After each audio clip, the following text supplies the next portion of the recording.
Welcome, ladies and gentlemen. If you would like to ask a question, please use the Q&A option. And then we've got somebody checking in from Jamaica. Isn't that fantastic? I knew that there were some international folks connecting in. So Jamaica, welcome to you guys. And I bet it's a bit warmer for you than where we are. Blouberg, Cape Town, Durbanville, Mbombela as well. Thank you. Windhoek, Namibia, J-Bay, Krugersdorp. Wonderful to have you guys connecting in. So there we go. It's looking great. Delian, thanks very much for all your preparation and everything. And over to you. Thanks, Shane. Good day, everyone, and welcome to our third week of RAC 315, our webinar series. Now, you are used to Leon presenting these series. He will be back next week for the last installment. So for today, I'm just going to step in for him.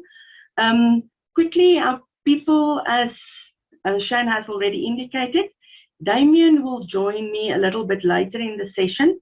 He will take you through the audit programs and how to set up your audit program.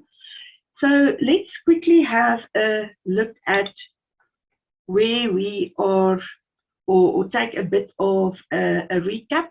So you probably would have seen, if you started a new RAC file, that RAC workflow is included in your audit file as working paper 10.00A. So a bit of a recap. In week 1, Leon took us through the pre-engagement activities where he dealt with the setup of the engagement, whether it's a continuing engagement or a new engagement. We looked specifically at setting up the planning materiality and the identification of the audit section. Then last week, he took you through the planning in risk identification. So we went through all of these working papers, and on various of these working papers, he showed you how to and where to identify the risks. Classify those risks as either fraud risks or business risks. And please keep in mind, we are dealing with risks of material misstatement. So it's very important that when you identify these risks, that it's not just nilly-willy risks, but really ones that could materially affect your financial statements and maybe even cause the audit report to be qualified or not. Now, just part of the recap, if we look at the risk identification, remember that there were certain working papers that dealt specifically with control risks.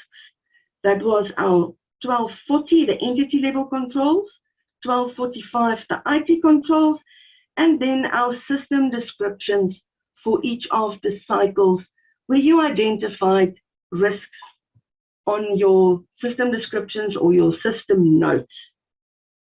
Now, what we're going to do today is we are going to focus on the next part of the audit process.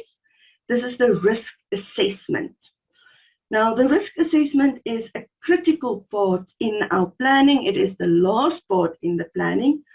But it's very important, you'll see later on, that managers are involved here, even audit partners, as critical decisions need to be taken on these working papers. So we'll start with 1505. Now, 1505 is where all the risks that you have identified in the planning up until now will be lying, and we will assess each of those risks to determine whether they are significant risks or whether they are normal risks that could be summarized, and then we determine in our RAC summary for these component level risks what would be the risk and the audit approach going forward. In our audit plan 1705, we will deal separately with the component risks and the significant risks. In the audit plan, we will determine the nature, time, and extent of the procedures and the component and the risks, and we will also indicate whether it will be done during either interim audit or the final audit. Then lastly, we will talk about the risk assessment sign-off. Now, I'm going to mention it now, and I will go into detail a little bit later. due to the changes in ISA315, there's a major change that took place. Now, we have to complete this entire risk assessment section and then sign off the risk assessment before the audit programs can be populated in the various business cycles. Now, Damien will take you through that process after we've signed off the risk assessment sign-off to populate the programs, and he will also just take you through the final planning sign-off. Now, I think let's go over to an audit file and we tackle it from the beginning. There, just for insight, I've opened 10A that you've just seen now in the working paper, where you can look at how the risks flow. Just a few points that I want to reiterate. If you look at this little green arrows that is coming from planning materiality and the identification of audit sections. Here we have identified all our audit sections and also indicated whether they are material or not. That information is critical, as if you follow the green arrow, it feeds into 1605, where we need to determine how to respond to that identified risk. But as I get to the working papers, I will deal with that individually. So let's start off with working paper 1505, where all the risks that Leon has identified previously have been populated. Okay, I will enlarge this a little bit, but just to quickly show you, if you look at 1505, there's 3 portions of the working paper. So this first part is where all the risks that we've identified in the planning this year automatically pulls through. It gives you the working paper reference where that risk has been identified, and it also indicates the classification that you gave for each of these risks, either it being a fraud risk or a business risk. This, I'll come back to that. The second portion of the working paper here is a summary of additional risks identified during the course of the audit.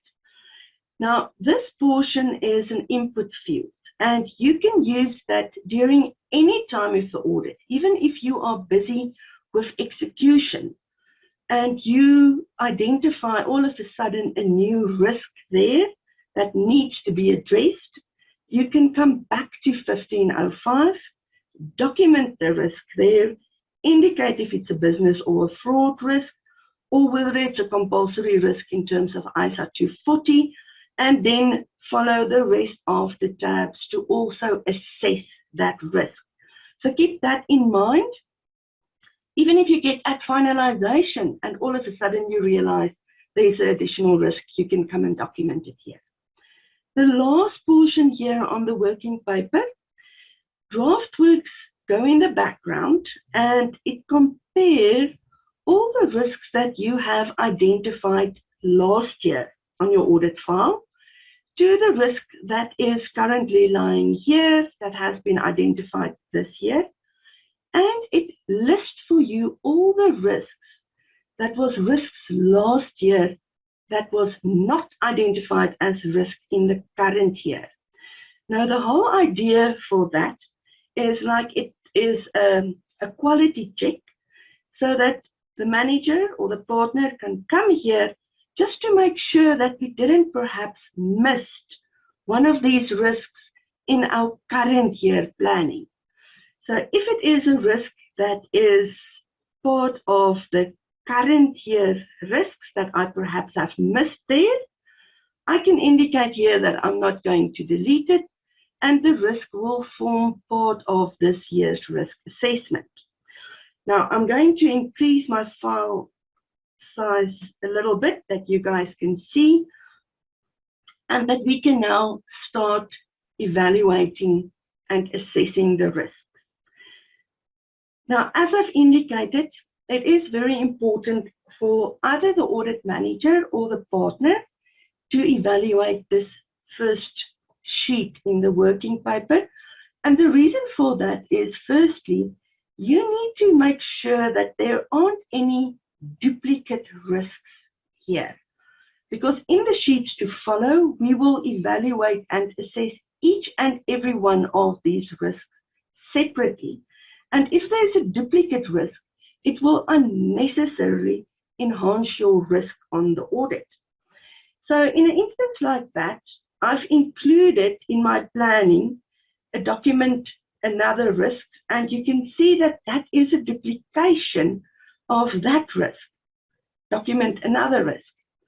Sometimes there's more than one person in an audit file that helps with the planning, and it's possible that you could identify similar risks on different working papers. Now, to avoid this situation, we are working on a solution to make it easier to identify duplicate risks. But for now, should you have identified a duplicate risk, you need to go to either one of these working papers and remove the risk there. So for instance, I'm going to go to 12.10 and I'm going to say take it off as a business risk or a fraud risk, but I will indicate that it has already been identified on 11.15. Okay, so on my working paper, if I go down, there is the risk. I'm going to say it is not a risk of material misstatement. Taking off the business risk, and here I indicate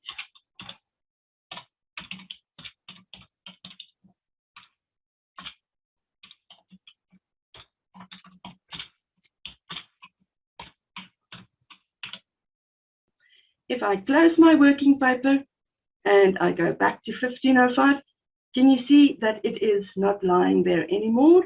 So I don't have an additional risk.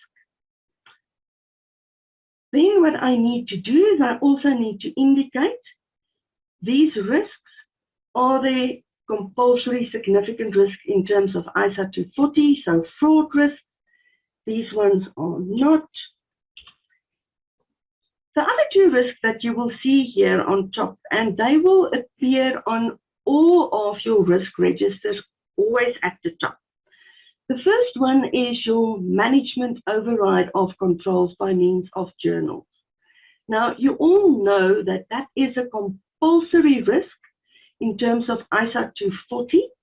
It is a risk that is a given significant risk, a fraud risk. It is not a risk that we can rebut like the revenue risk. So we populate it here on all audits, and I'll show you how we are treating it when we do the assessment.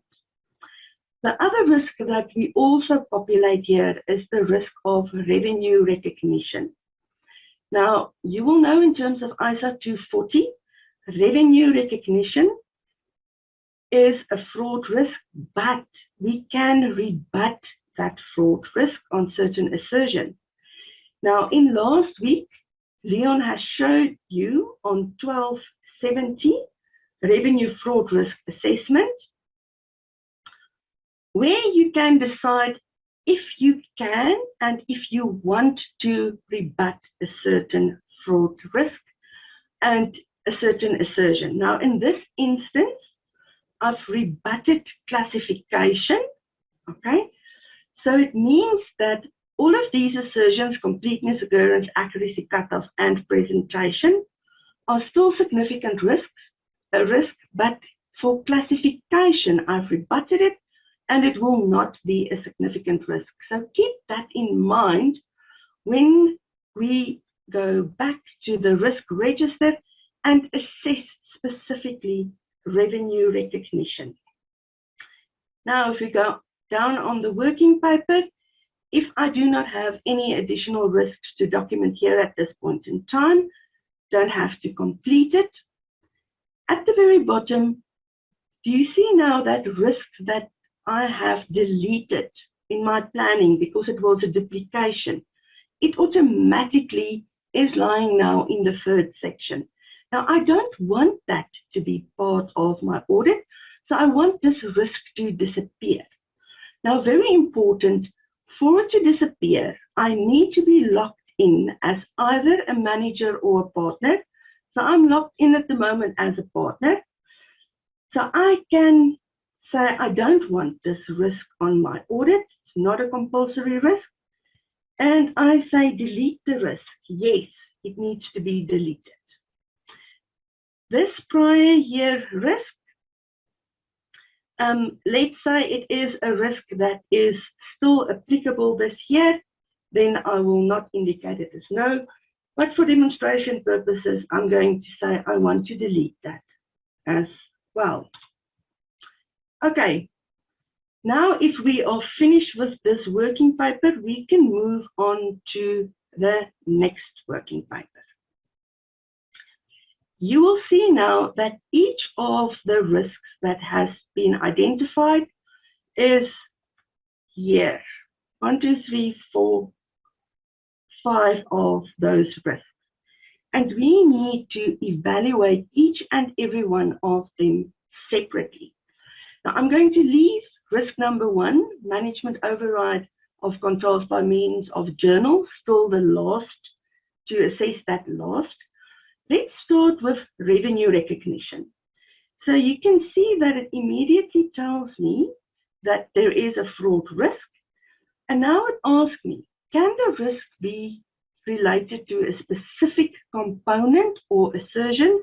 We know it relates to revenue, so I'm going to indicate yes.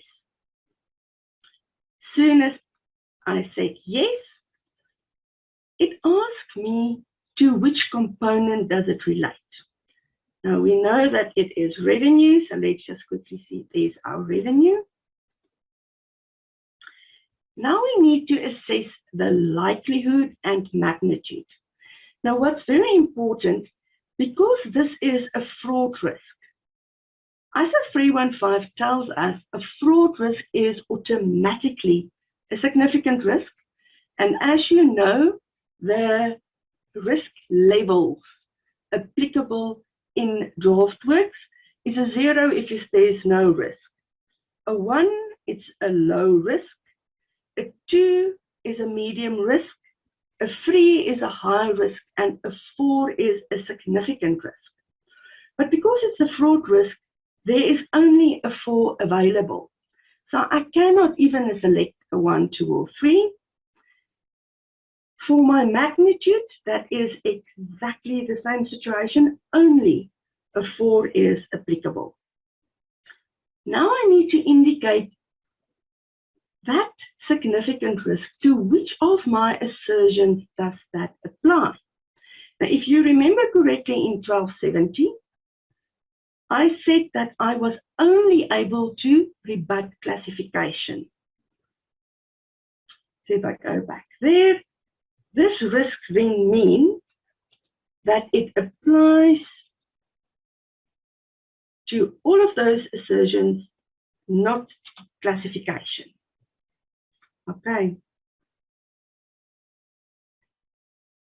Now, the next requirement in terms of ISA315 is for us to look at controls. As soon as we have a significant control or a significant risk, the statement requires us to go and look if there are specific controls for those significant assertions or the relevant assertions. Now, we give you some guidance here to say that go back to your section 13 that relates to the specific component, okay, or to the entity level controls, or to your general IT controls, and go and copy a risk there that relates to the assertion. So let's say, for instance, we are busy with revenue. That is on the trade receivables and revenue. There's my system notes for revenue. Now you could see that when Leon did the assessment, there was no controls identified for revenue. So I have literally nothing to copy and paste back onto my 1505. That is a bit of a concern, okay? So that will bring us to this step number 8, where we say significant risk for which there are no controls on my system notes. So if we have a situation where we have significant risk, where there were no controls, I can indicate yes. And you can now document that significant risk here.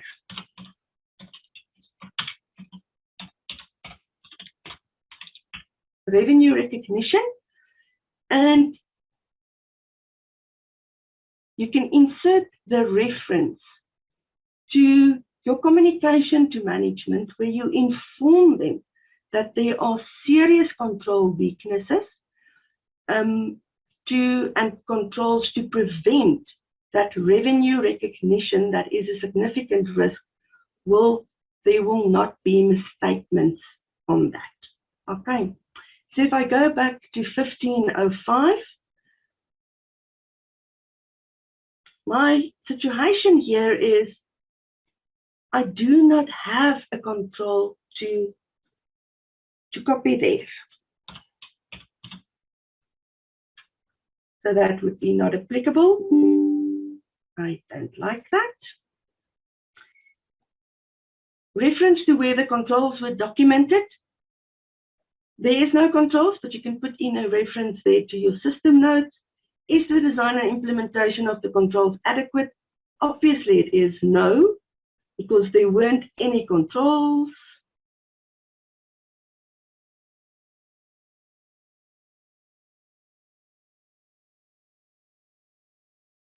Okay, so if we then go further on, the question there is posed, does the auditor intend to test the operating effectiveness of controls? So meaning test of controls. As there are no controls and we've communicated to management, we're definitely going to say no. We are not going to do a test of controls. Now, the last step for a significant risk in terms of ISA315 is for this risk, you now need to design a specific procedure for the significant risk or the fraud risk. Now, we've given you some guidance here when you want to design a procedure for the direction of testing. So you can see here, for the specific assertions that we said is relevant to this risk, occurrence, accuracy, cutoff, and presentation. If you design your procedure, you need to design it such that you indicate that the selection needs to be made from the accounting records. So either your GL and specific accounts, and then test through to the source documents that support those amounts on the accounting records. When it comes to the procedure for completeness, it is the opposite direction of testing. There you will indicate to select the sample from the source documents and then test it through to the accounting records to see whether those source documents are correctly accounted for in the accounting records. So for the procedures, and you will have opportunity to design up until 3 procedures. You can give them various A, B, C, D, or E. So let's say, for instance, I've decided for this first procedure, I'm going to link it to completeness.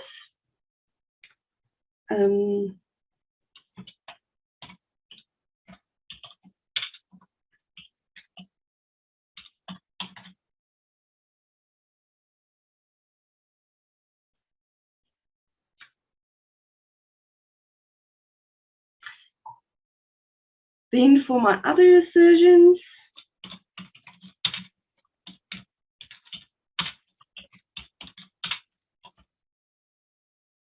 just put that, also put in revenue.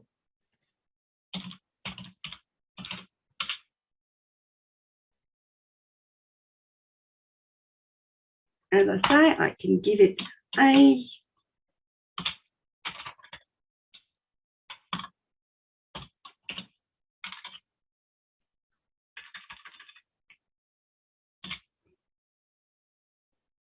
and then I need to indicate to which assertion does it apply.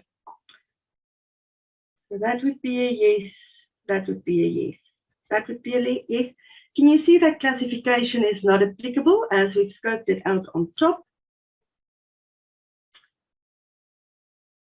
Okay, and immediately the red part falls away here at the bottom. That it means that I have addressed all the assertions with my procedures. Should you want to, you can document a third procedure if that is required in your audit.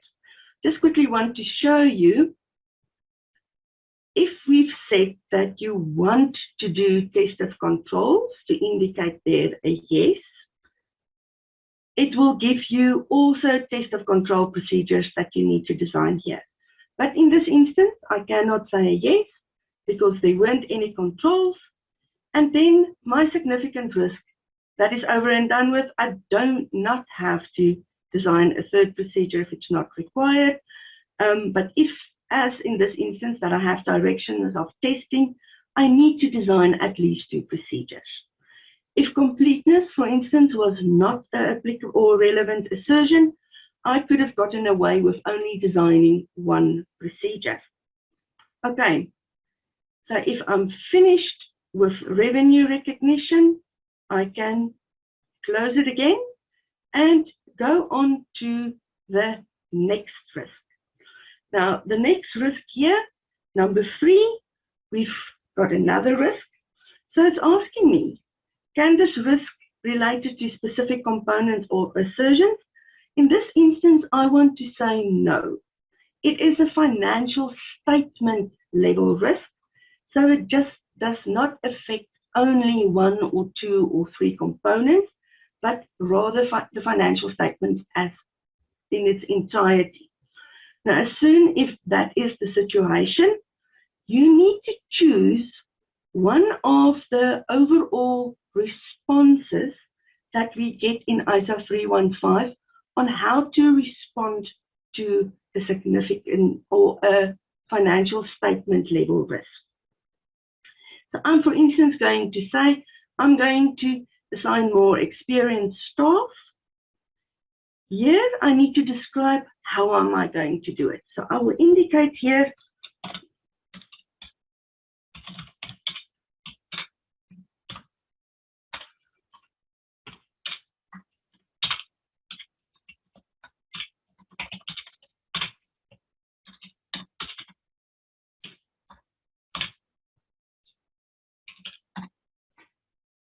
or you can indicate that a senior should be allocated to the PPE component, or whatever the specific requirement is, and then you can put in a hyperlink to where you've implemented that, in this instance 1705, or however, where is the evidence that you have assigned more experienced staff. At the end, you can put in a management response to this overall level risk, but that brings it to the end for a financial statement level risk. It has been assessed, done and dusted. The next risk that we've got here, it's only document a new risk. Now, I've decided, probably just for illustrative purposes, that this risk is going to relate to PPE.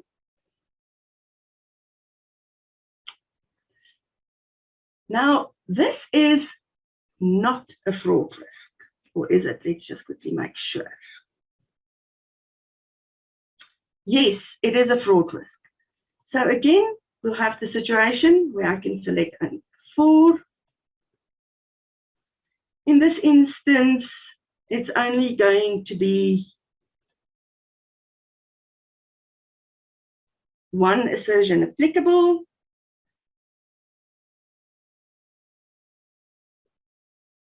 I can indicate whether there was a control or not. Now in this instance, if I go back to my PPE, there's property, plant and equipment. I can look at my assertions.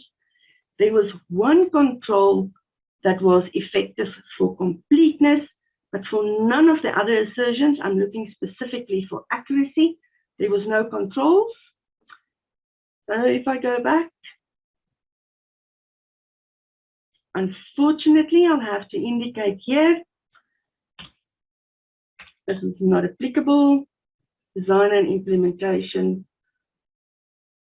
was not adequate, so I'm not going to do test of controls. And again, here I only have one assertion, so I only need to design one procedure. You can do a second or a third one should you want to.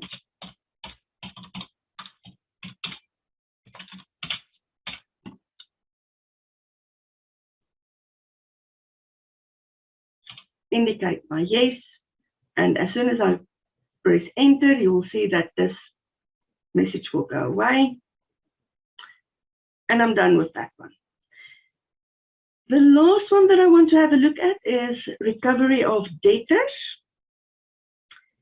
So is the fraud risk? No. Yes, it affects a specific component. That would be my trade. Where is my come on, where's my trade and other receivables? There it is, trade and other receivables. As soon as I go to the drop down now, you can see that I can select either a 1, 2, or 3, or a 4 for my likelihood. Now, let's just quickly talk about likelihood and magnitude. When we get to likelihood, so that is how likely is this error to actually materialize. Magnitude would be the extent of the error. How big would that error be? Now, we've provided some guidance for you on the likelihood and magnitude to help you a little bit. So when to decide, when is it a 1, a 2, or a 3? Now, just some background, the ISA does not give us a lot of guidance on likelihood. So what we have decided for Draftworx, but you can, in your firm, tailor it. But we've said that you can select a 1 for likelihood if there was no prior year misstatements. So it's probably not very likely that it's going to happen this year again. A 2 would be a little bit more likely. So there was a prior year misstatement and it was corrected by management. A 3 would be there was a prior year misstatement, but it was not addressed by management. So already you can see that there's more concern for a risk like that, more likely to happen again if management hasn't addressed it. And then a 4, which would also signify that there's very likely, is if you have a fraud risk or a compulsory significant risk in terms of ISA315. Now, as I said, ISA315 does not give guidance. You as a firm can tailor and give other definitions to the 1, 2, 3, or 4. Just make sure that you apply it consistently on all your working papers going forward. Then on the magnitude, Now, the magnitude, the scale that we are using here, I think is something that will most probably apply to all of your firms. We've indicated a 1 is that there's a possible misstatement less than the clearly trivial threshold that you determine on the materiality working paper. A 2 is the possible misstatement is more than the clearly trivial threshold, but less than the performance materiality. 3 is a possible misstatement is more than the performance materiality, but below the overall materiality. And then lastly, number 4 is the possible misstatement is above the overall materiality, or the component is qualitatively material. Okay, so with that guidance in mind, if we can come back, to the second sheet, I now need to decide what's my likelihood and magnitude. I'm going to select a 3 there, and my likelihood is going to be 3 as well. And I need to indicate for the specific risk, recoverability of debtors is a risk. Which of my assertions does it address? I'm going to indicate yes. Okay. You can select more than one component. Okay. However, just be wary. Remember, if we do find an error on trade and other receivables, and there's always a contra leg to the error. So when it will be corrected, the other leg will be corrected as well. It doesn't, or you're kind of over auditing if you are going to audit the other leg and this leg and find the same error in both components. So make sure that you do not audit. Select your components that's affected here with professional judgment. Okay. As it is not a significant risk, we do not have to design procedures. We do not have to indicate if there are specific controls that address the significant risk, and the assessment of this component or this risk is completed. Now, the very last one that I want to show to you, let me just close all of these ones that we haven't addressed, was the first risk, which I told you automatically populate on all the risk registers. That is the management override of controls by means of journals. Because it is a compulsory fraud risk, we have pre-populated this entire section for you already. Okay?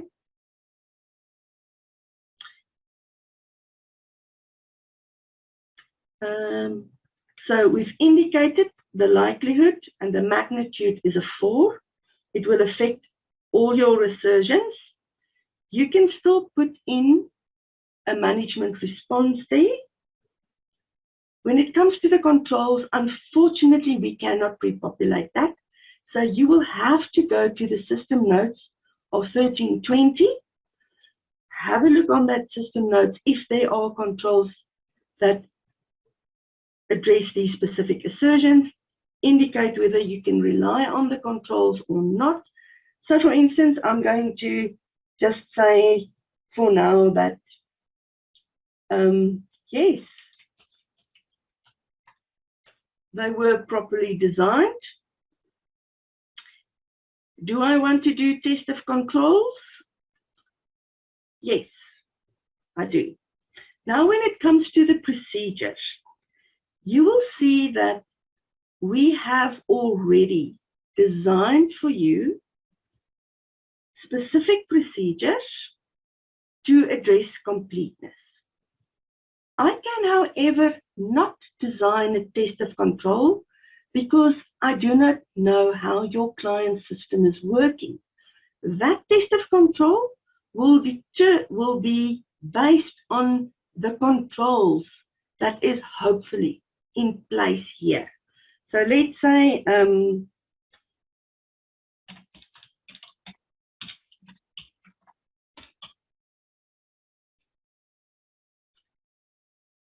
and you can now design your own test of control. When we look at the other assertions, that was for completeness. For the other assertions, we have already designed the control for you, indicating specifically which of the assertions each of the steps address. You can again design a test of control if you want to, and you can even go and design a further procedure for your journals. Although I'm pretty sure that the procedure that we've already designed here in 1 and 2 would be sufficient.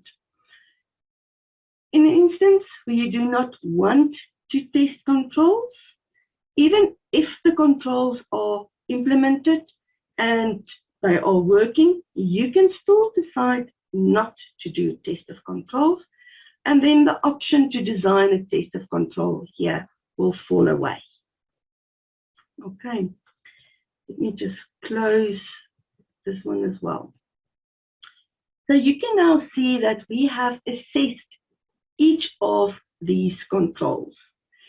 What is important that you just know what is going to happen on working papers going forward, that you can look forward or look out for it. Remember, management override of controls was a significant risk, as well as risk 4, document a new risk, because they were fraud risks. Okay, and revenue recognition as well. So there we've got a significant risk, there we've got a significant risk, and there we've got a significant risk. So going forward to 1605, we will start to deal with significant risk separate from the other component risks. So here we've got one that addresses PPE, and that will be addressing my trade receivables. But just going on through this working paper, this tab deals with, if you have a look there, remember that's the 5 risks that we've already dealt with. There was no prior year or deleted risk.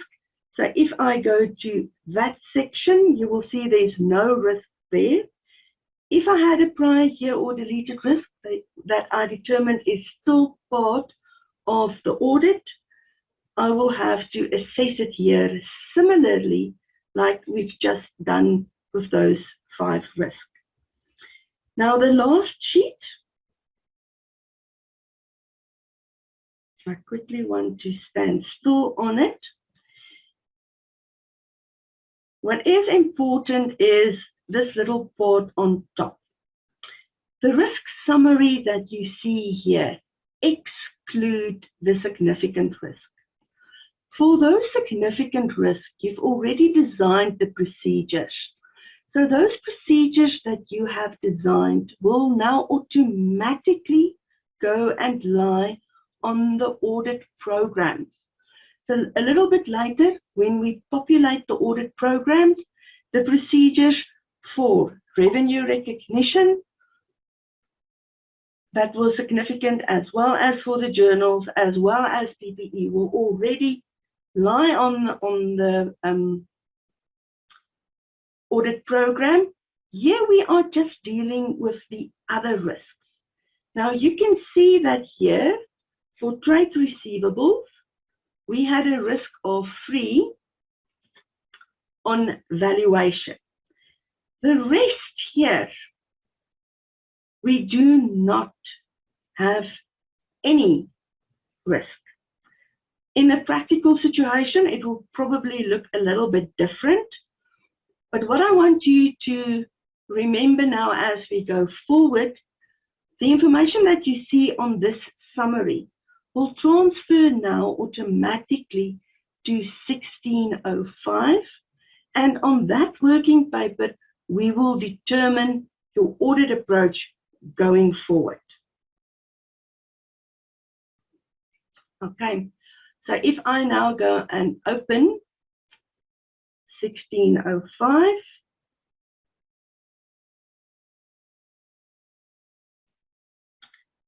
there you will see each of my components are lying, and I will assess it in detail. But before we go there, there's a few things that we need to discuss theory-wise.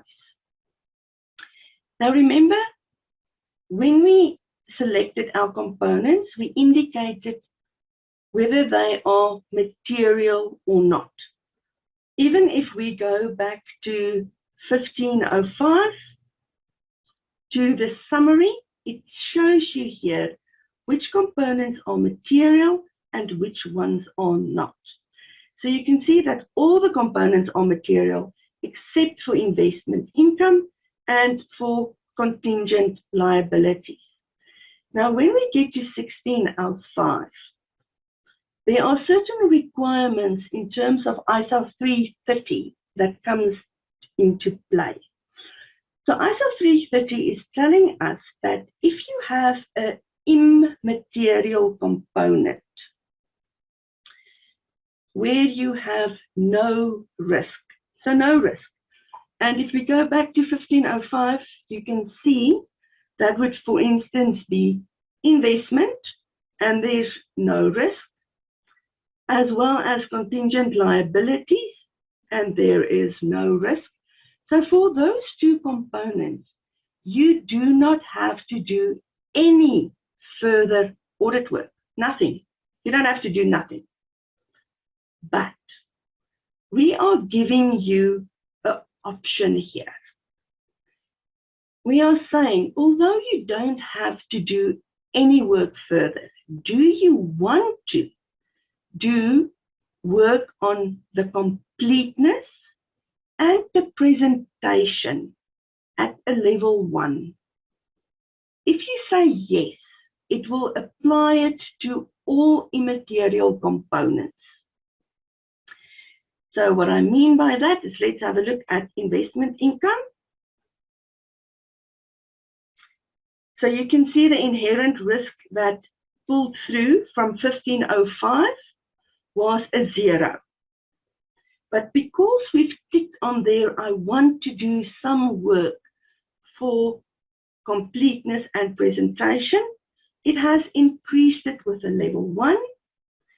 And your final assurance will now mean that you still need to go and do some tests on a level 1 on your audit program. So you'll have to select a procedure for those two components and perform some testing. But should you decide that you do not want to do a test for those, you can switch it off. If I go back to investment income now, you will see, coming from 1505, those two assertions have not been increased. So it's meaning that you do not have to do any testing further for investment income. Okay. Now, the flip side of the coin is dealing with the material components.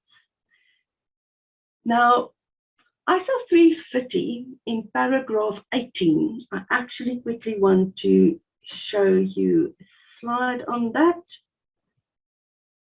Let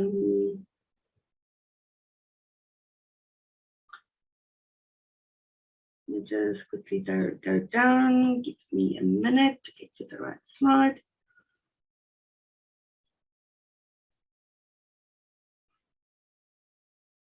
Okay. So there is a bit of a debate in the profession at the moment. So everybody is reading this paragraph 18, which is saying, irrespective of the assessed risk of material misstatement, the auditor shall design and perform substantive procedures for each material class of transaction, account balance, and disclosures. Now, a few things that's important here is it means substantive procedures. Now, substantive procedures can be analytical substantive procedures, or it could be substantive test of detail. Okay, I just want to go back. Now, a lot of people interpret this to say that, yes, I must do work, but that paragraph doesn't tell me on which assertion. So must I do work on all the assertions of a material component if there's no risk, or can I pick an assertion? Now, there's a lot of people that is saying, nothing prevents me from picking an assertion, so I just want to pick the assertion that is most appropriate. We at Draftworx are a little bit more conservative because we read that paragraph in line with paragraph A42, which it refers to as well. Now, I'm quickly going to read paragraph A42 And then you'll see why we decide to be more conservative. So it says, paragraph 18 requires the auditor to design and perform substantive procedures for each material class of transaction, account balance, and disclosure, irrespective of the assessed risk of material misstatement. This requirement reflects the fact that A, the auditor assess risk assessment is judgmental and so may not identify all risk of material misstatement. So it's saying we are human. Although we do our best to identify all the risks in planning, it might be so that we miss some risks. So just the fact that it looks like there are no risks for this material component, we might have missed something. B then is saying there are inherent limitations to internal controls, including management override. So it's saying that although there could be a good control environment and it looks like controls are working, there's always the chance that management can override controls. So you see that the ISIS does not say specifically you can pick an assertion. It actually cautions us to say that, hold on, maybe you've missed a risk. So this material component where you think there's no risk, there could have been a risk. Or management could have override the controls. So you've got a material component. How can you just test one assertion?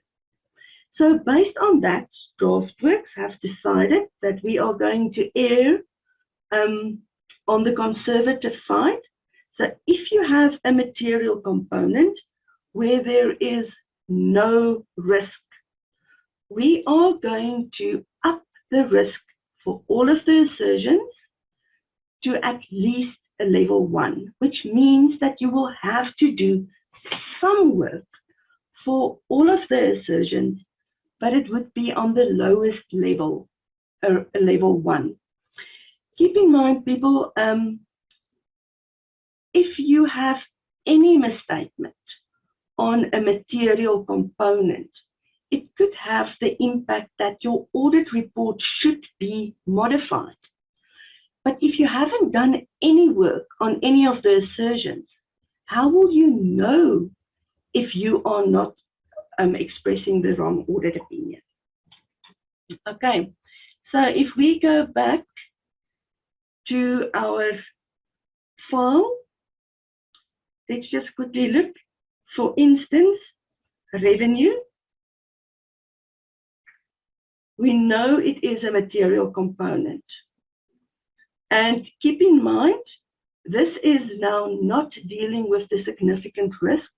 This is on any other risk that could be there. We said that there was no risk. Because it's a material, we need to increase it to assurance to a level 1, which gives you final assurance at the end of the day. Now, in each of these components, I'm just quickly going to talk through revenue, but the others work in exactly the same way. We pull through for you the control evaluation from the system notes. So on revenue, you would have seen we had a look at that. There is my revenue component. There were no controls. It reflects there that there was no controls. Based on that, Draftworx is making a recommendation for you whether you should test controls or not. That is a mere recommendation. You can decide that you want to do test of controls, but keep in mind, if there isn't a control, you haven't done a walkthrough test, you haven't decided if the controls are properly designed or implemented, it really will not make any sense to do test of controls. Now, you don't have to complete this necessarily. If you want to, you can indicate a no. If you indicate a yes, and in this instance, I wouldn't have done it, but just for explanatory note, if I've indicated yes, can you see it increase my level of assurance required? The reason for that is the ISA is saying if it is a material component, you must do substantive test. Now, if you want to do test of controls, it means that you will have to do a 1 for substantive test. And because you want to do test of controls, you will have to do another level on test of controls to get your 2. If you indicate here not, it would go back to a 1. So you will have to now go through each and every one of these components where there is a risk. Now, if we just look at 1505, remember I've said you can see here it is only on trade receivables that I've got a risk. So I basically only need to go to trade receivables. There's my risk. You can see the 3 that is coming through. Because it is a material component, the zeros have been increased to a level 1. We can see here that for valuation, accuracy, valuation, and allocation, there is a control. It was effective. So now Draftworx is telling you that you can do test of controls should you want to. So in this instance, I am going to say I want to do a test of control. That 3 does not increase because there is a level 1 for substantive, there is a level 2 for test of controls, and then there's an additional level that I can allocate later in 1705. So you can go through each and every one of these components. I'm just going to close that. If I don't want to do test of controls, I don't even have to look at the rest of these ones. But when I get to the end of the working paper, there's a very important step here. It's the engagement partner declaration that is saying the risk assessment above is appropriate. I am giving permission for the sign-off of the component, risk assessment, and level of assurance required. You then put in a yes or no and document the engagement partner's initials.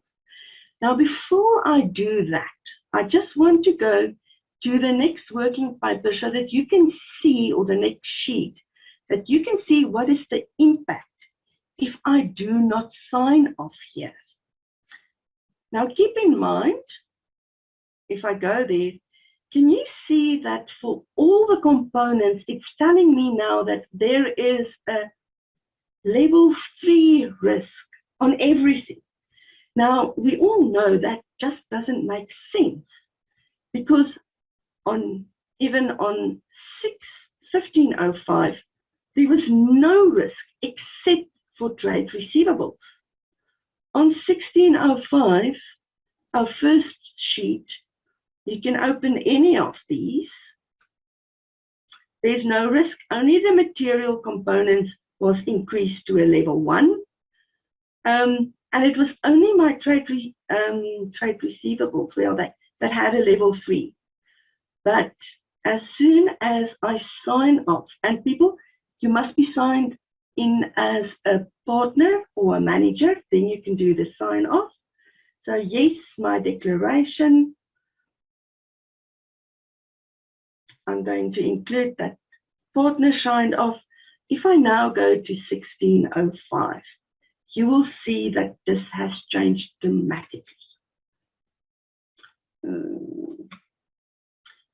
So revenue, that was a material component, is on a level 1. Investment income is on a 0. Okay, so I don't have to do any work further there. If we get to trade and other receivables, there you see we still have that 3 risk, the rest are 1. And here on contingent liabilities, which was also not a material component, it's 0. Okay, so I hope you can see how important it is for the manager or partner to sign off this working paper, that you do not inadvertently over audit, because these levels per assertion will now pull through to our next working paper in the risk assessment process, which is 1705, the audit plan. Now, the purpose of the audit plan is to take each and every component for each of these assertions and indicate whether you're going to do test of controls, substantive analytical procedures, or substantive tests. It gives you the final level of assurance. Let me see if I can make it a little bit bigger.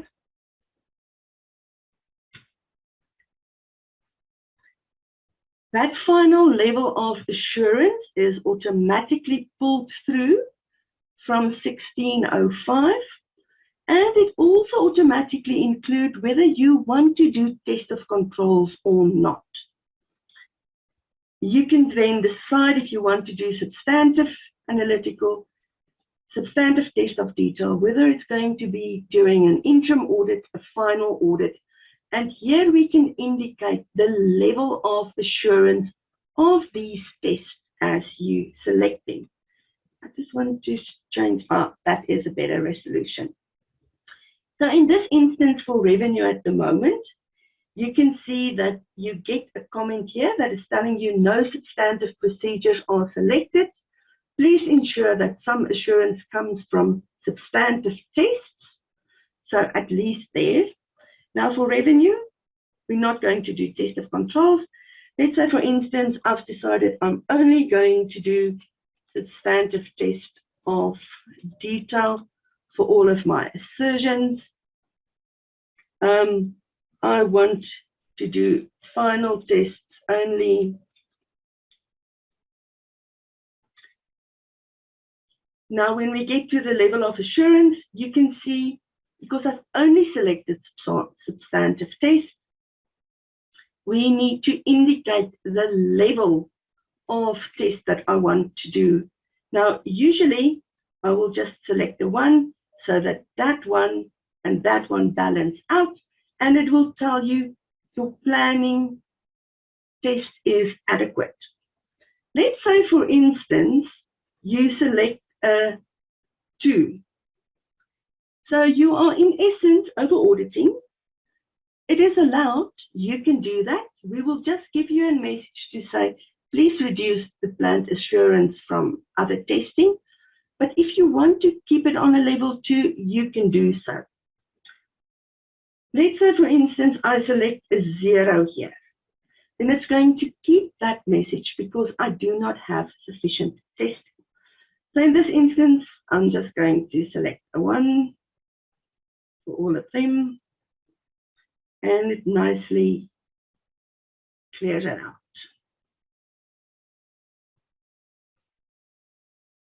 Okay, going to make that one a 1 as well. Now I can, if I know my situation that I'm not going to do test of controls, it will definitely be at a final. Maybe I don't want to do any substantive analytical. Let's just quickly see if that can work. I can actually put that in for cost of sales, exactly the same.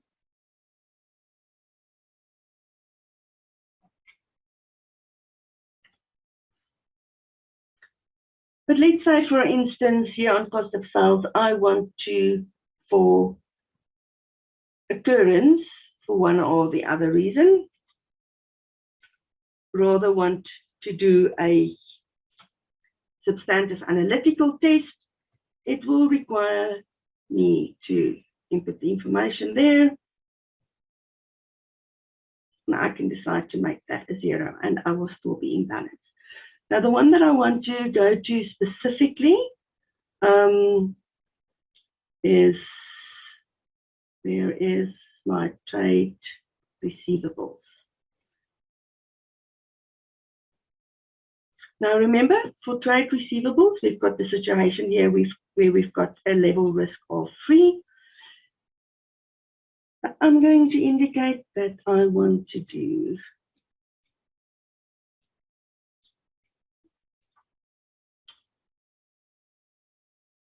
that. For accuracy, I want to do some substantive analytical as well.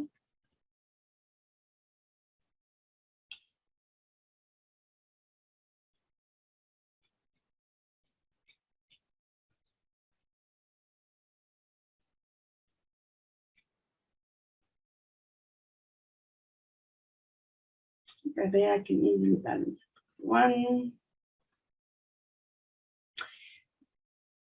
Okay, so for test of controls, I can decide now here to do a 2 for test of controls and a 1 for substantive analytical. But I've indicated that I want to do substantive test of detail, so it wants me to put something in there. If I decided, oh, that's just an error, I can always go and delete that, and then it will be balanced. But for our purposes now, I just want to put in, take that away. I want to make that a 1.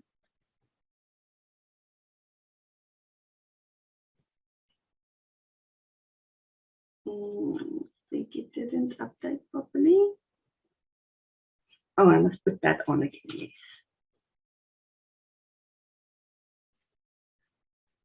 Okay, for these, I'm also just going to do 1.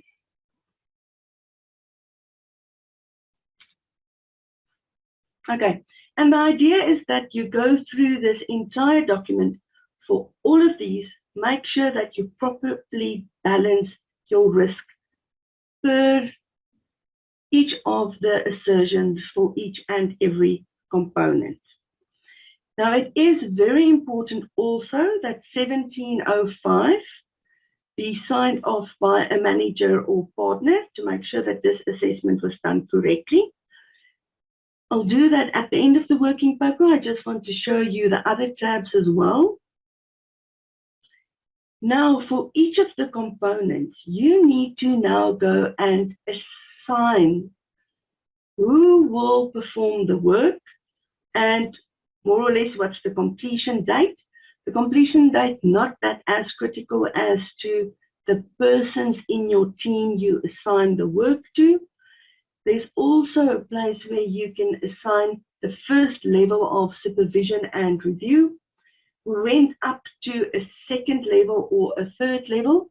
In your firm, you can decide if a second level would maybe be a partner, you will not utilize the third level, or maybe your first level would be an audit senior, your second level would be your manager, and the third level would be your partner. So, first working paper for the components, second one, assigning the components specifically to individuals. So let's say, for instance, that is Kalian. If we get to trade receivables, I'm going to give it to Damien because he's going to show us how the audit program is compiled specifically for trade and other receivables. So document this completely. And then we've got an additional tab for significant risks. Now remember, the significant risk, we've last seen them on 1505. We've got the revenue recognition. We've indicated that risk to be a fraud risk on PPE. Now, hopefully that description would look better, but that was just for example purposes. And here is the management override of controls for journals, which is compulsory on all audits. Now, for these, we are not going to decide the nature, timing, and extent because it's a significant risk. It has already been set on a level 4 in our risk register. So here we just need to indicate now the timing when we're going to test it, and obviously assign the work who will perform the work on that significant risk, and the level of review and supervision. Okay, so I can assign that, let's say, to Bianca. To complete that, I can give a completion date if you've got that available. If not, it's not the end of the world, but it does help you to manage the audit and deadlines in the audit. Now, as I said, very important, I need to sign off this working paper. I'm going to say partner reviewed. And then I can move on to (17.95). Now, 17.95, I just quickly want to show you, if I go back to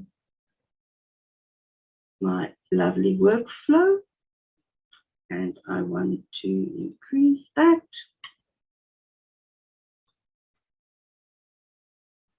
So you've seen we've dealt with the risk register, significant risk separately. Those procedures we designed go automatically into the audit program.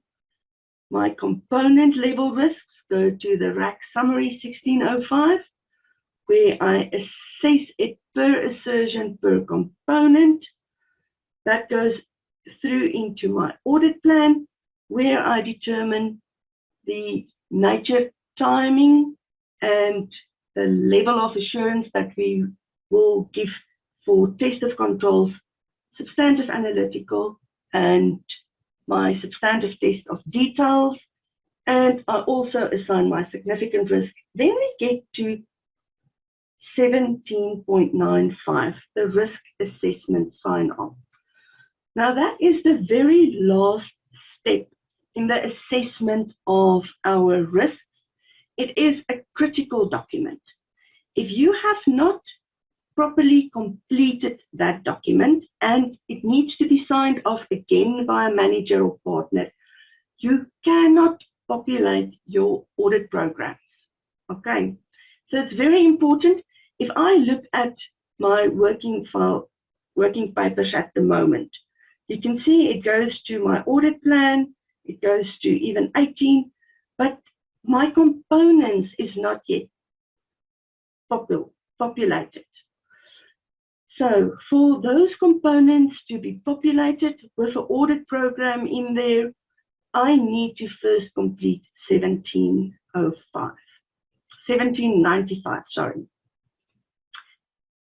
So if I go to 1795, this working paper has the same look and feel like you might have recalled when we do the engagement sign off. Okay, let's continue. So as I've indicated, the risk sign off, very important. Now on this working paper, it will automatically tell you the results from the working papers. Now hopefully by the time that you get here, all of these working papers would have been properly signed off and completed, because that is the end of the risk assessment process before we start with execution. But as this is only a demo file, I have not done that. So I'm going to override it here with yes answers. And each of these ones need to be yes. Otherwise, I will not be able to sign off this working paper so that my audit programs can be populated. So, indicated here that all of them have been signed off. Would you like to lock your preliminary analytical? You can make the choice there, either yes or no. Should you do that, if you pull in a later TV or final TV or post journals, those figures in the preliminary analytical will not change with the amended figures on your statement. So the question here is, the audit evidence obtained from the risk assessment procedures on the working papers listed above provides an appropriate basis for the identification and assessment of risk of material misstatement. And if I indicate yes there, I will be able to do my partner sign off. Okay. Now we are in a position that we can actually generate the audit programs. But as you know, if we look at working papers, still my components are not there. I want them to generate. As we go a little bit further, what is important for the programs to generate is that you need to have these 3 yeses. If either one of these things is not a yes, your audit programs will not be able to populate. So at this point in time, I want to populate the audit programs, and then I'm going to give over to Damien, who is our template expert. I always call him the magician, because all of these things that just magically happen, he makes them happen. Okay, so I need to go out of this working paper. Okay. If I go into any one of my other working papers, you'll see that working papers appear there. I need to go to populate working papers, and you can see there at the bottom. Now there are my cycles and components, and I am at this point in time going to stop sharing my screen. I'm going to give it over to Damien so that he can now show you on the working papers how to deal with the audit program. Fantastic. Shane, thank you very much. Delian, thank you very much. Right, so as Delian said, we've now populated the audit programs. I think this is also just a, I'm just basically covered this whole document and shown how we actually populate the audit programs. What I'm going to do is, once you've done the population of the audit programs and you're at this point where you can see all the audit programs, the next step is generally going to document 18.00. Now, document 18.00 is not only a place where you sign off planning, but also you can see results from the relevant audit programs. Now, as I have not opened any of these audit programs, none of the results of the audit programs have opened. One of the things I always suggest is you utilize this document to jump to the next relevant audit programs. And then once you've designed your procedures in your planning phase of the audit programs, it will, and sign those off, then a person's able to document further in this working paper and then switch over your audit programs from design mode to execution mode. This is then the process where you will be performing the actual procedures and documenting the relevant conclusions on the audit work. Now, on this program, obviously the first bit here, we have all planning documents being completed. They're referring to sections 10, 11, 12, 13, 15, 16, 17, and 17.95. Now, fortunately, in the previous webinar, we've covered section 10 to 13, and then in this webinar, we've already covered section 15 to 17. So after you've populated the audit programs, you should be able to say yes here. And then correctly as well, have all audit programs been adequately populated? We're going to also document a yes there. Now from the screen, to get a result, I just to indicate, I'm just going to pop through to audit program 35, which is the trade and other receivables business cycle.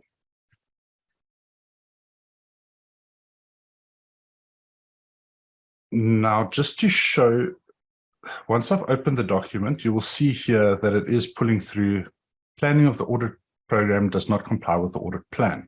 Now, we've already gone through the process of setting up and deciding what types of procedures we're going to be doing in the audit plan to get the relevant assurance. So now it's a matter of, for each of the audit programs, we are going to then go through the process of designing the relevant procedures so we can get the relevant assurance required for each component as identified for the audit plan.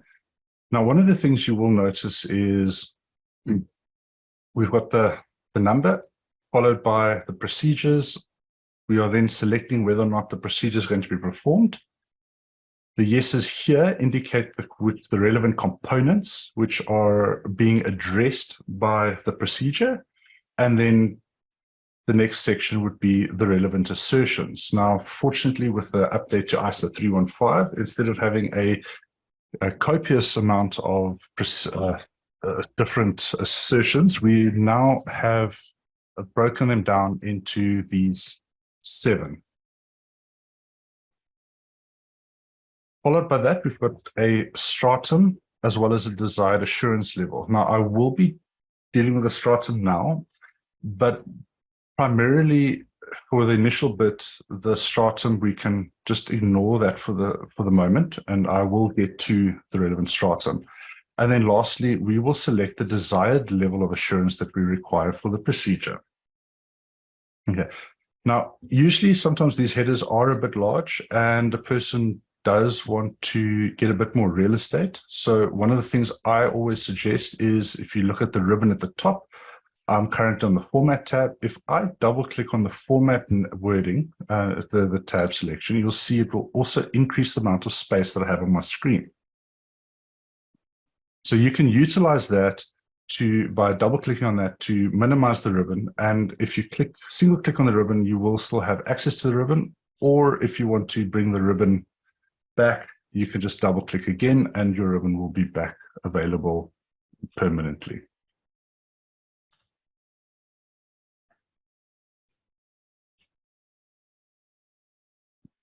Sorry about that. Okay. Right. Okay, so now the audit program itself is essentially broken up into 4 sections. You've got your standard procedures. These are procedures of work that you would be doing before you can actually perform procedures to do things like a test of detail or a test of control, and it will be items like preparing a lead schedule. Now, fortunately, in Draftworx, if the financial statements are being produced in Draftworx and it's been mapped nicely, you will see for the relevant cycles or for the relevant components that there are lead schedules available. I think trade and other, where is it now? Revenues and receivables cycle. For example, here we have the revenue and we have the trade receivables that are currently linked in the trial balance. So fortunately, having to actually go and perform the relevant work on building those lead schedules yourself manually, that has been catered for, and the person can then, once you've documented the work, and when we get to the documentation of the work, we can then just add the relevant hyperlinks. But so firstly, we have the standard procedures. Second, we have suggested procedures that we can include for test of control. We have substantive analytical procedures, and then lastly, substantive test of details. Now, each of these sections, as you can see here, so this is for the test of control, you will see that the components are listed, and then there are items where there is numbers and red cells. So what this is indicating is that per the audit plan for trade and other receivables, we need to get a test of control procedure that deals with the accuracy and valuation and allocation assertion for that component. Now, test of controls, it is a very, very broad subject matter, and it is extremely difficult to predefine a suggested procedure for this. So what we have done is we've included space where you can document a procedure. So I will just document a procedure here, a test of control procedure. I am going to perform this procedure. It is for trade and other receivables, and it is specifically going to deal with the accuracy, evaluation, allocation, assertion. And then lastly, the very important thing is the desired level of assurance. So here I require a 1 for this. So I will then just select 1. And when I do the work to the relevant level 1 assurance, then this procedure would then cover my required assertion for the test of control. Now, the important things with documenting procedure is the actual procedure itself, documenting that you are going to be performing it, ensuring that you assign it to the correct components as well as the correct assertion, and then document the desired level of assurance. Right, so if I go further down, I'll see here there is a suggested substantive analytical procedure required for revenue. But when I look at the required assurance that's based on my audit plan, I have not selected to do a substantive analytical procedure for revenue, and therefore, or for trade and other receivables, and therefore there is no assurance requirement.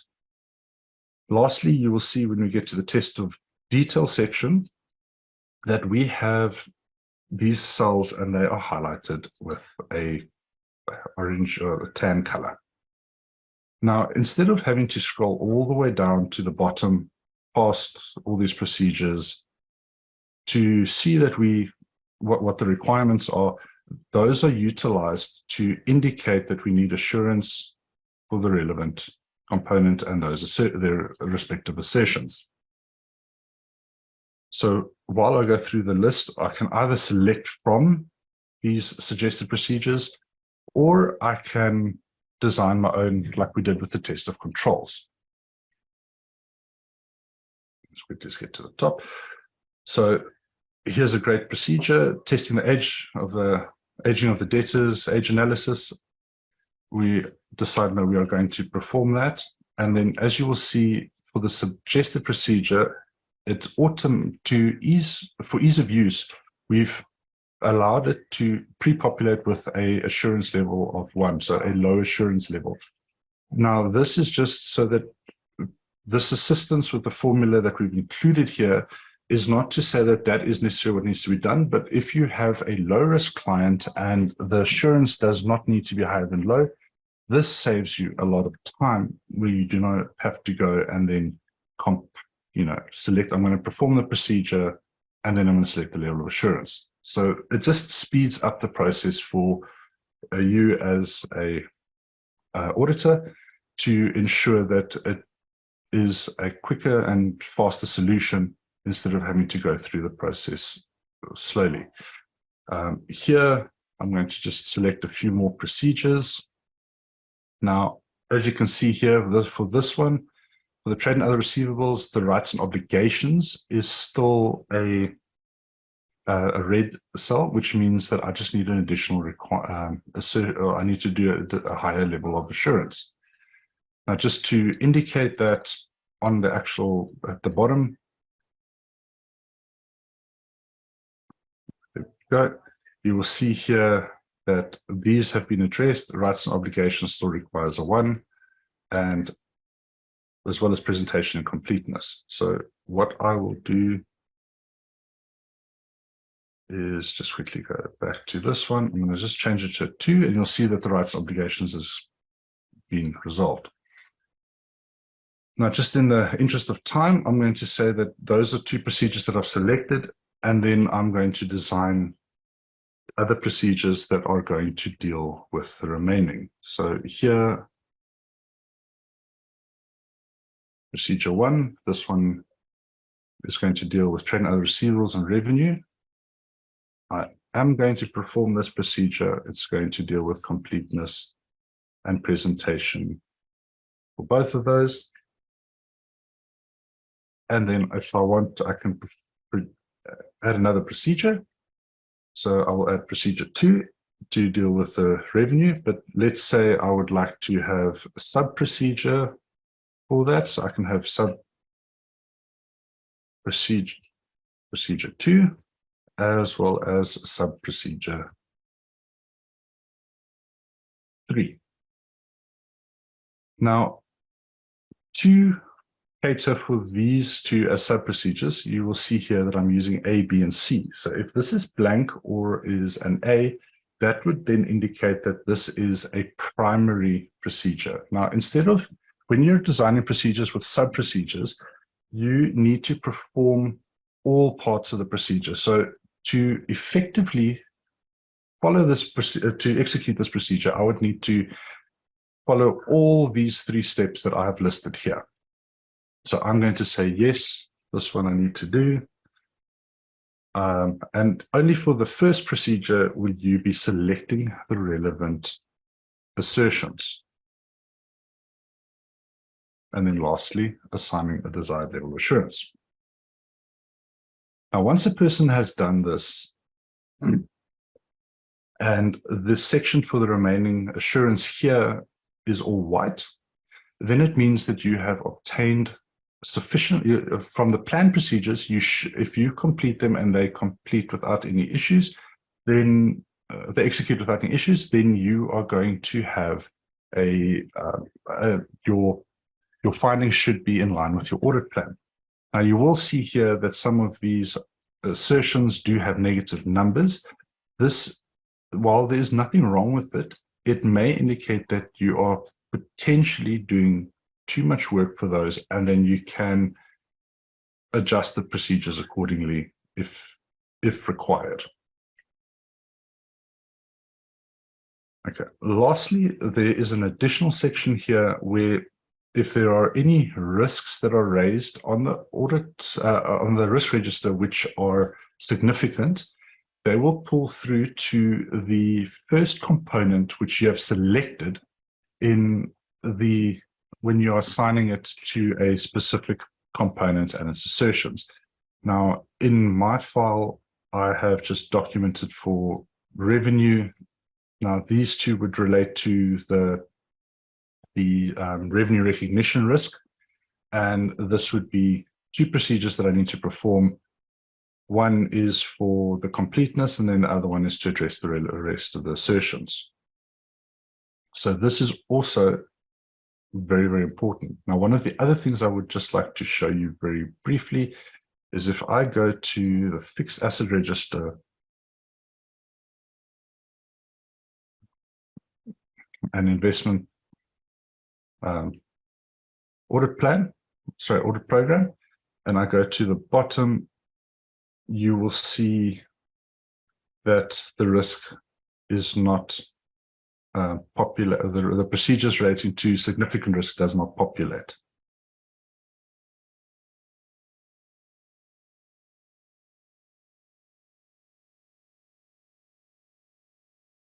So once I'm happy that I have designed the relevant procedures, I'm going to complete a portion of the conclusion at the action forward at the bottom. So here, these procedures were customized as necessary to respond to the addressed risk of material misstatement at the financial statement assertion level. I'm going to say yes, because we have designed all the relevant risks, whether you've selected as the suggested procedures or you have designed your own or a combination thereof. This answer would then be yes. Then here, applicable audit procedures were designed to address the specific significant risks. Now, those were originally designed in the risk register, and they've pulled through here. So here we can also document these as a yes. And then lastly, all applicable audit assertions were appropriately addressed in the audit procedures. We will say yes, because these sections are now all clear. So now just to show you, once we've completed the planning on this document, the previous result from the audit program has now changed to planning completed adequately. And this lets us know that this audit program is all the procedures designed on the audit program for each of the components and its relevant assertions are in line with what we have determined we are going to do per the audit plan. Now, following this, I'm not going to go through each and every single audit program, as those audit programs they follow the same process. What I do want to mention is the journal's audit plan. I know it is section 20 in the file, but due to the nature of journals being a significant risk item, as well as the fact that journals may potentially impact components in all these other areas, any of those items we should not be completing the work on the journals audit program first. Because if you're doing a test of detail, for example, and one of the items selected would be a journal, I will show you when we get to the conclusion of the audit programs, but you will then also document how many procedures for that item was already documented in where you've actually performed work on some of those journals. Right, so now we are at a situation where, let's say all of these says planning completed adequately, and we know that our design procedures are in agreement with the audit plan. We can then go to this section, and the engagement partner can then say, you know, I'm giving permission to sign off on the entire planning section. So all the planning that is done up until end of section 17, as well as all the planned procedures on audit programs have been documented. Then we can say yes for this section. What the selection of signing these three off does is it takes your audit programs and switches them from planning mode to execution mode. So now when we go back to the audit program, you're going to see that some of the columns have now changed. So instead of us having multiple columns for the components covered and multiple columns for the assertions covered, we now have one column for each. Then you will also see that the desired level of assurance, when I go down, and that will no longer be an editable cell. I'm just going to log out just to show that the cell is locked. So here we know now that this procedure deals with trade and other receivables, its accuracy, valuation, and allocation. We're going to perform that procedure. We will document the relevant reference to the work done. Now, a very wonderful thing is we have the hyperlinks. So when I select the hyperlink, I'm just going to use one of these as an example. Let me just take one of these, and I will say trade and other receivables current. Just as an example, I have now inserted a hyperlink to the working paper where the work was done. And then lastly,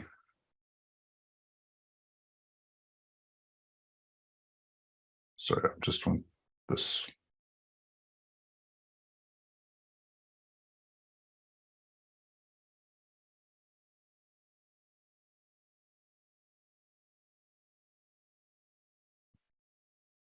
Just one moment. I do apologize for that. Unfortunately, the Zoom, the menu at the top is just sort of a bit in my way, so I was not able to see that tab there. But then once that's in, you can then also document any further comments.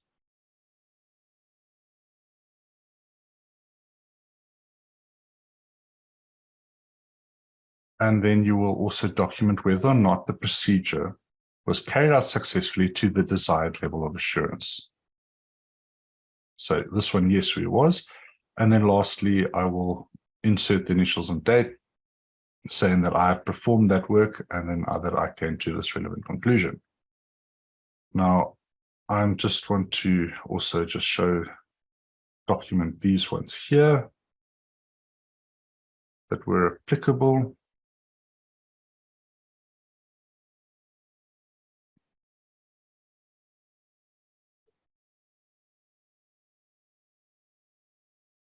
Sure, this one is not really necessary, but anyway.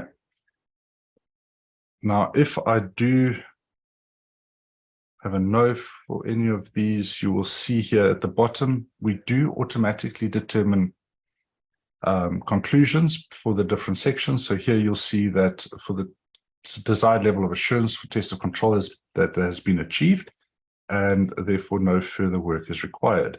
Now, because this procedure, we were not able to obtain the relevant assurance, we will see here that revenue for occurrence or existence, we require additional 1 assurance.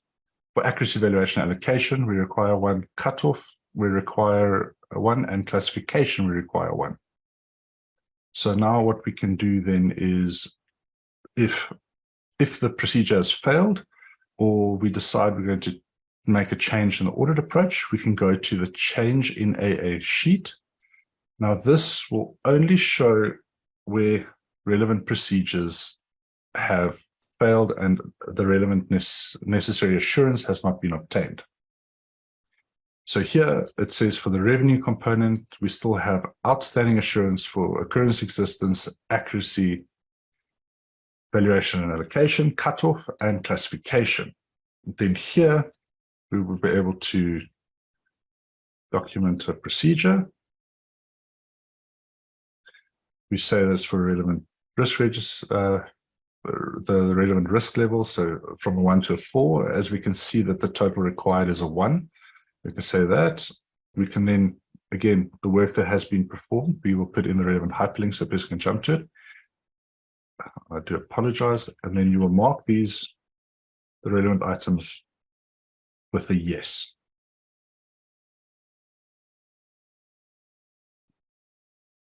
So at the bottom here, I just want to remove the one here. Then you will see the remaining outstanding overall outstanding assurance is still 1s here. But then once this has been documented and that it is successful, you will see that no further assurance is required, and that we can then document what the effect this will have on the audit report. So if the change in audit approach was sufficient, a person can then just document as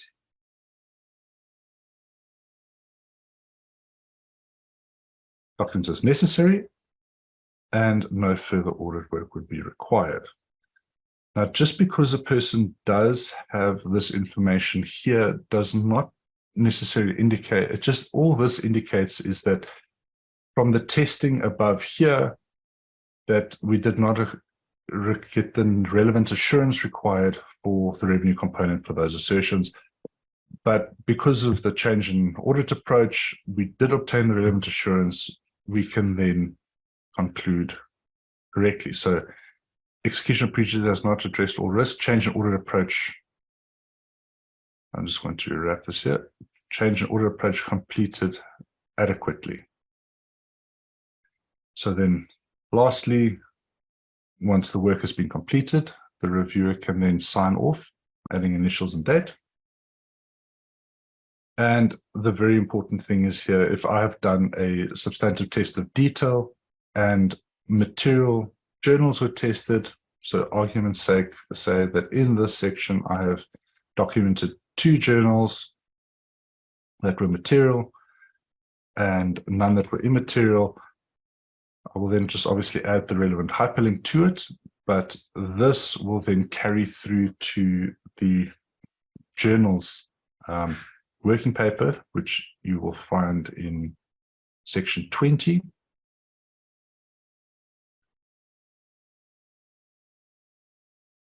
And you will see here that for trade and other receivables that I've already tested 2 material journals. And this will then, when you are dealing with this working paper and the fact that you have addressed journals, potentially addressed journals in those relevant audit programs, then you will decrease your remaining sample based on that so that you do not perform double work.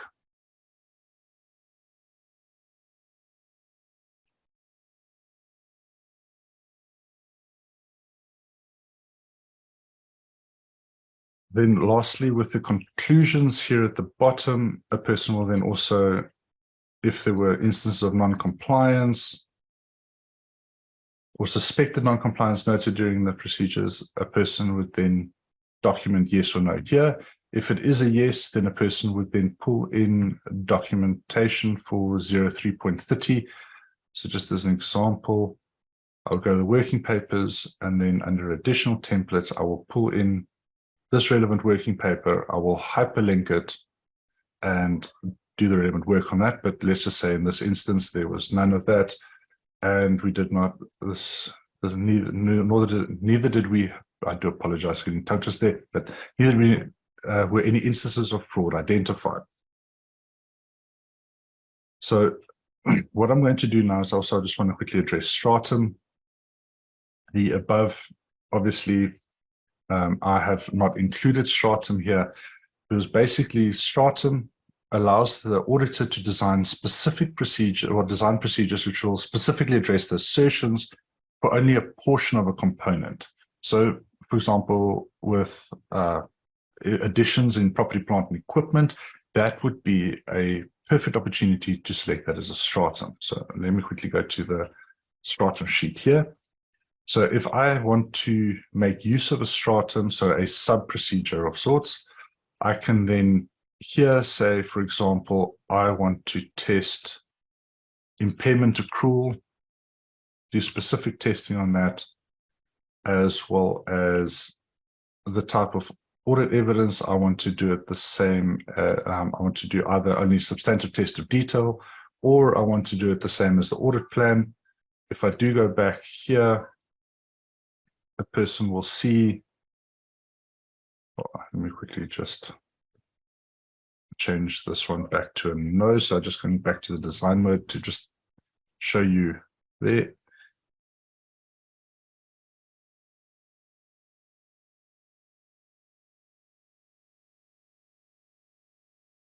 So when a person does go to the bottom, if you do decide to make use of Stratum, you will see here for trade and other receivables, there will be a line for an impairment accrual.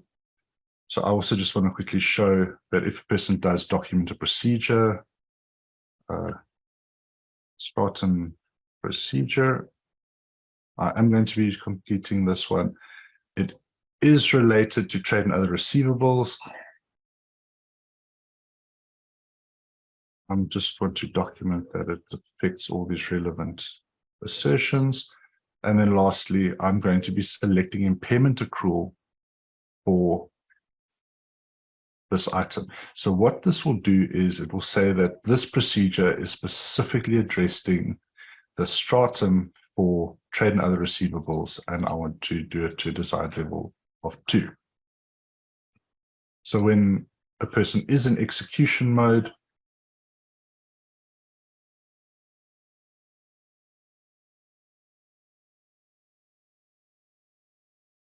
a person will have that relevant procedure, and then you can also then document whether it's been successfully carried out, and as necessary, also just obviously add your initials and date. So once a person has then done all your audit work, you've gotten to your conclusion, you've completed this section, you are pretty much done with this audit program, and you can then carry on with performing the actual procedure and documenting the items for the next one. Now, the important thing to also remember is that once a person has completed an audit program, then the documentation of that finalization section at the bottom, that action 4, it is also going to then carry over to working paper 06.05. And when a person looks at the trade and other receivables working paper, we can see here execution of procedures has not addressed all risks. Here for this one, we did apply a change in audit approach. It has change in audit approach has okay, I must just double check if maybe my changes has just affected this. But it will also then document if a change of audit approach has happened, that it's either that it has been addressed or it hasn't. And then lastly, you will have a conclusion that whether or not the audit program has been signed off. So it is very important that a person takes the time to complete the relevant section at the bottom section action for the conclusion. Now, that essentially would cover the entirety of the audit programs.